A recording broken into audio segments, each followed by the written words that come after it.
నేను నీకు ఎలా సహాయపడగలుగుతాను రాధిక? ఈసారి నా గొప్ప ఎట్లా ముంచబోతున్నావు రాధిక చెప్పు. రాధిక, నా పేరు రాధిక కాదు, నా పేరు లిల్లీ.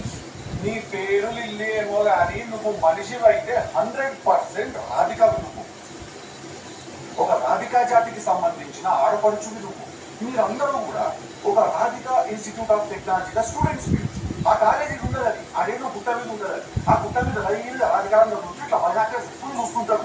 ఇల్లు లాంటి లప్పగా లేడున్నారు ఓన్ అవ్వాలని చేద్దామని చెప్పి చాలా పెద్ద కాలేజీ అంటే నేను పోయినసారి నేను మీ సూపర్ సీనియర్ ఒక ఆమె కలిసిన రాధిక చాలా బాగా ఎంజాయ్ చేసింది. చాలా ఎంజాయ్ చేసిన నేను ఇప్పటికీ మాట్లాడుకుంటారు దాని గురించి. టిల్లుగాడు ఉన్న మీ రోజులు రాధిక ఉంటుంది. ఒక లైలా మజ్ను, ఒక రోమియో జూలియట్, ఒక టిల్లు రాధిక. దాని దగ్గర చచ్చిపోతారు. ఈ రెండు ఒక్కనే సంకరం చెప్పు రాధిక. ఏ కావాలి నీకు?